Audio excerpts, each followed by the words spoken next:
மக்களுக்கு தெரியாத ஒரு விஷயத்த சொல்றேன். நான் ஒரு கம்பெனியை வித்தேன்ல, ஒரு 3800 கோடி பணம் வந்தது. கையில ஒரு 200 கோடியை எடுத்தேன். என் சிஇஓக்கு 100 கோடி கொடுத்தேன். எல்லாருக்கும் பணம் கொடுத்துட்டு வந்தேன். 10 கோடி 5 கோடி. கடைசியா பார்த்தா என் ரூம்ல இந்த காஃபி டீ கொடுத்தவங்களும் நின்னாங்க. அவங்களுக்கு ஏதாவது கொடுக்கணும்ல, அவங்களுக்கு ஒரு 25 லட்சம் ரூபாய் கொடுத்தேன். அப்படி கொடுத்த ஒரு பொண்ணுக்கு மயக்கம் வந்துருச்சு. 25 லட்சமா சார்? ஆமாம்மா, நான் 300 ரூபாய் சம்பளத்தில் வந்தேன் சார், எனக்கு 25 லட்சம் கொடுத்தீங்க. நான் எங்க சார் இன்வெஸ்ட் பண்ணிட்டோம்?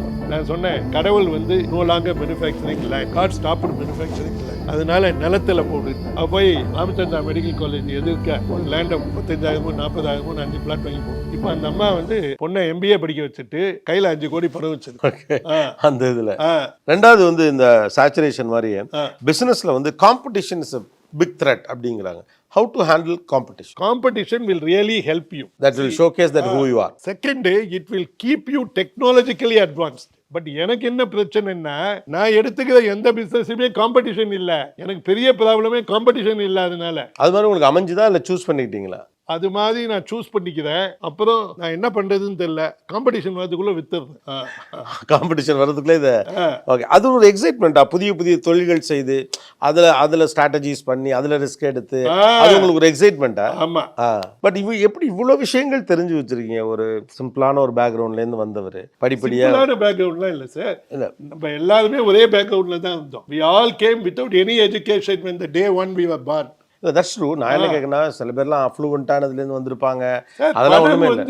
நீங்கள் வின் பண்ணுவதற்கு பணம் என்பது ஒன்று தேவையில்லை. I'm talking about the information. இவ்வளவு விஷயங்கள் தெரிஞ்சு வச்சு இவ்வளவு அதான் கேட்கிறேன். Focus, curiosity. சரி, உங்களுக்கு 2 வார்த்தை கற்றுக் கொடுக்குறேன் உங்க வாசகர்களுக்கு. உங்க வாசகர்களுக்கு என்ன சொல்ல விரும்புதுன்னா, நீங்க எந்த கஷ்டத்துல இருந்தாலும் ஒன்று ஞாபகம் வச்சுக்கீங்க. Understand this word called possibilities. Then you dream big. உங்களுக்கு கனவு காண்பதில் ஏதாவது பிரச்சனைகள் இருந்தால் ஹேவ் ஃபேண்டசி. ஸோ இது இருந்தா அடுத்தடுத்த கட்டத்துக்கு போகலாம். ஆமா, பாசிபிலிட்டிஸ். இப்போ நீங்க என்னவா ஸ்டார்ட் பண்ணீங்க உங்க லைஃபை? ஐ ஸ்டார்டட் என்ன டெலிவிஷன் ரிப்போர்ட்டர். ஆமா, டெலிவிஷன் ரிப்போர்ட்டர்ல இருந்து இன்னைக்கு மோஸ்ட் சக்சஸ்ஃபுல் பர்சனா நீங்க இருக்கீங்க. அது பேரு possibilities. Okay, thinking about the possibilities. Constantly think. They don't give up attitude. அதாவது நான் சொன்னேன்னா, ஒரு சின்ன தடங்கள் வருது ஒரு பிசினஸ்ல, ஒரு சக்சஸ்ஃபுல்லா போயிட்டு இருக்கப்ப திடீர்னு ஒரு ஃபால் வருது. ஏன்னா நிறைய ஏற்ற இறக்கங்களை பார்த்தவர் நீங்க. அந்த மாதிரி டயத்துல நம்மளை எப்படி உயிர் போடு வச்சுக்கிறது, ஆக்டிவா வச்சுக்கிறது?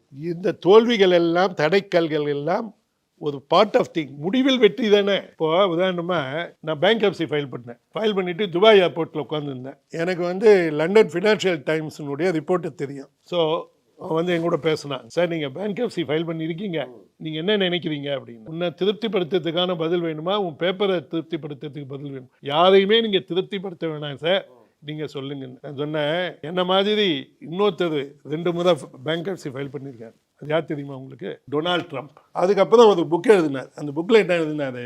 ஐ use to win very quickly. After my bankruptcy I will still win, but I will take more time to do the same winning because people will not cooperate. Okay, நான் வெற்றி பெறுவது நிச்சயம். இடைக்கால வெற்றி தோல்விகளை பற்றி நான் கவலைப்படுவதில்லை. ஓகே, நிச்சயமாக இந்த சிவசங்கரன் வெற்றி பெறுவான்.